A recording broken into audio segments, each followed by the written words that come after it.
everyone, welcome to the review for the hit video game Five Nights at Freddy's. So yeah, let's do this. So Five Nights at Freddy's, or FNAF as many others call it, was created by one Scott Coffin, who previously made a game called Chipper & Sons, Lumber Company, and that game didn't succeed. So Scott heard a reviewer say that the characters in the game, they look like creepy animatronics. So what did Scott do? He made a game where he had to survive from creepy animatronics. Thus was the creation of Five Nights at Freddy's. So this game was first released on PC and mobile in 2014. But then in 2019 it was ported to console. So of course when you boot up the game, you get with a warning screen, about the jump scares and flashing lights. And then you have new game and continue, which of course you want to click on new game. And it will greet you with a newspaper that says a family pizzeria is looking for a night guard to work 12 a.m. to 6 a.m. And of course, the pizzeria is Freddy Fazbear's Pizza. And yeah, so of course you do night one. Night one is pretty easy, and then you have the phone guy who tells you that the animatronics get a little bit quirky at night. And they don't recognize a person as a human. They recognize them as a endoskeleton without its costume on, but of course there's more to that. All of you guys be crazy about the FNAF lore. But anyways, you have doors and lights and security cameras, which you use to monitor the animatronics. And yeah, so you gotta also maintain power, because if you don't maintain power, and when you lose power, you can't protect yourself, and this is what will happen.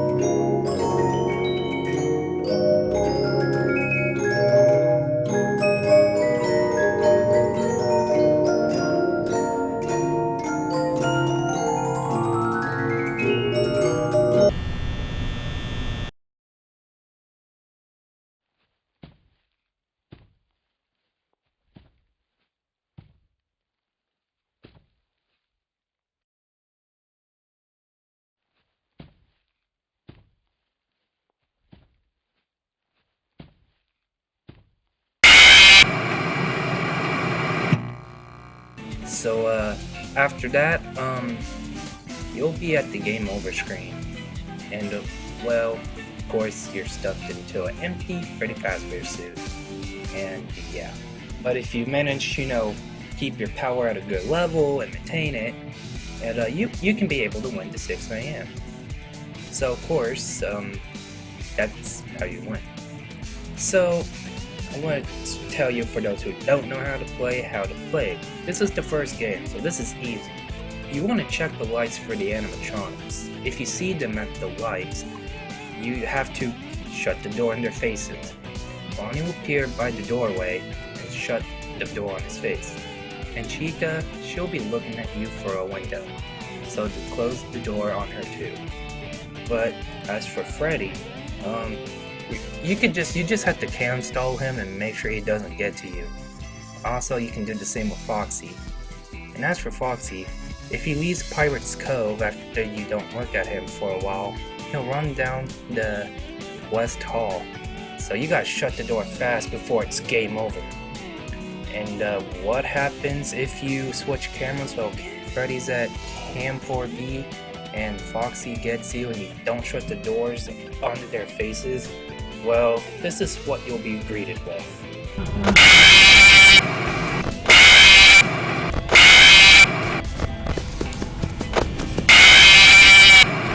Also, when you put Freddy on 1, Bonnie on 9, Chica on 8, Foxy on 7, that would be 1987, and you get this little Easter egg thing on there when you do the custom night thing. So yeah, but I put this on, just say this on here real quick. So yeah, make sure you shut the doors on your faces and keep an eye on Freddy, especially if he's on cam 4B. And when you do stall Freddy on that camera though, you're also stalling Foxy, so you have a good chance of winning. So yeah, so in night 2, things do get a little bit harder, but not really. The phone guy says you gotta check Pirate's Cove, and yeah, we already know to check Pirate's Cove, because Foxy will get you if you don't stare at him for a while. So yeah, that's basic and all that. And he also mentions in the night 2 phone call that Freddy himself doesn't move off stage often during the night, so yeah. In night 3, things do get a bit harder. Freddy is activated, and the phone guy says, you know, go limp. But that wouldn't work because the animatronics would still stuff you in an empty Freddy Fazbear suit. And night 4 happens and things get real. And yeah, things get a little harder. And well, as for the phone guy. Oh, hey, wow, day 4. I think you can do it. Hey, listen, I may not be around to send you a message tomorrow. It's been a bad night here for me. I'm really glad that I recorded my messages for you when I did. Hey, do me a favor. Maybe sometime you can check inside those suits in the back room. I'm going to try to hold out until someone checks. Maybe it won't be so bad. I always wondered what was in all those empty heads back there. Oh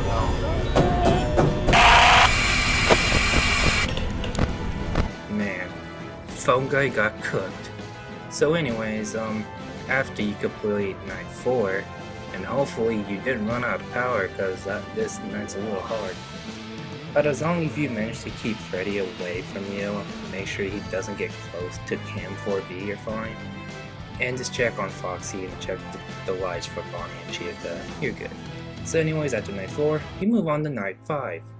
And well, we get this weird message, and people believe it might be Golden Freddy, which I believe who cooked the phone guy, if you know what I mean.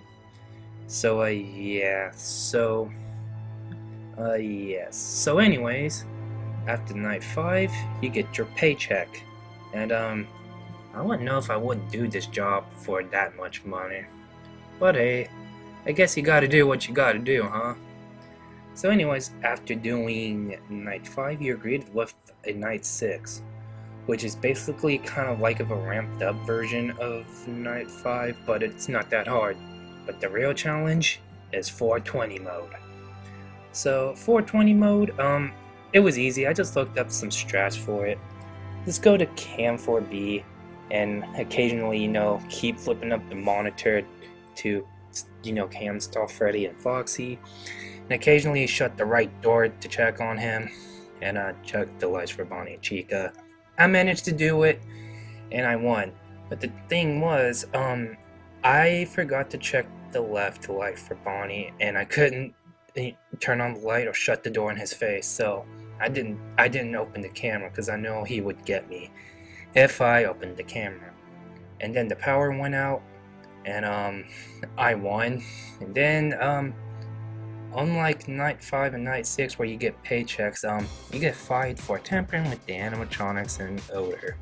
So that's nice, I guess.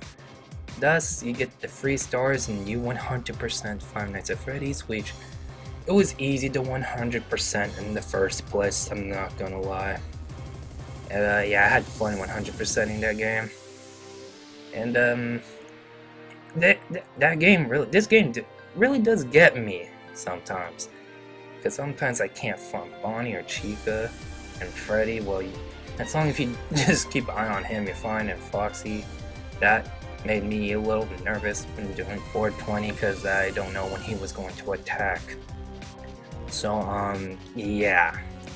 And sometimes you are your own worst enemy because you'll freak out, start panicking, and it will sometimes cause you to lose. But for some reason, for like the most part, when I was playing this game, I was calm.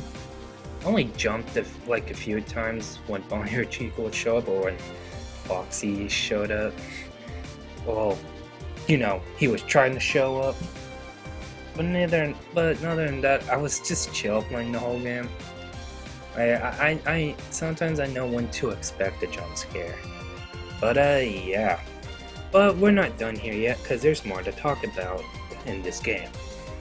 Specifically for the remastered mobile ports and the console versions of the game. So, somewhere around 2019, I believe, Clickteam decided to make remastered versions of the mobile port for FNAF. And yeah, because the original mobile ports, knives were shorter, and it didn't have perspective mode like the PC version did. So yeah. Then somewhere around 2019, the FNAF games came to console, and I got FNAF and FNAF 2 and 3, you know, with the original game the same day. Yeah, so that's when I first played the game, is the Switch version. So I think it's good. 10 out of 10 port for me. This is simple and made with so little, but still. And the sounds, audio cues still help you, and you can hear the animatronics footsteps, so you'll be fine. But anyways, the mobile ports and the console versions, unlike the PC version, they have cheats, which are unlimited power, fast nights and radar, and please don't play the game like this. I prefer to play the professional way, or the way it's intended, or however you say it. But if you just want to be goofy and mess around with the custom night, I guess it's fine. But I prefer playing the way it was intended to be played. So yeah. Now also, because I have the Xbox version of this game now, I was able to use my mouse to play the game. And I only did it for a bit. And I'm gonna be honest with you, I really don't like that control scheme either. Mainly because I'm so used to clicking buttons on things, like, you know. So apparently if you hover the mouse cursor on the camera thing, it will automatically go up. You don't have to press anything. And I thought that's what you had to do, but no. You don't click the camera button. You hover over it and the monitor goes up for you. And yeah, I thought that was pretty weird. Now, I never played this game on any mobile device before, but you can sort of get a feeling if you play it on handheld mode on the Switch. And I tried it, and I believe this is how you actually play on a mobile device. And I don't know if it's better with a big tablet or something, but I didn't like how I just didn't like this part of the control for the game. I don't like it. Now, I really do prefer to play this game with a controller. I feel like a controller is just a better way to play, in my opinion, and it just feels more comfortable for me to play the game with. And if you're playing this game on the Nintendo Switch, I would really recommend using the Pro controller because it's comfortable to use. And yeah, that's my preferred way to play. So yeah guys, this is the end of the review, and stay tuned for the FNAF 2 review, and I'll see you in the next video. Peace out everyone.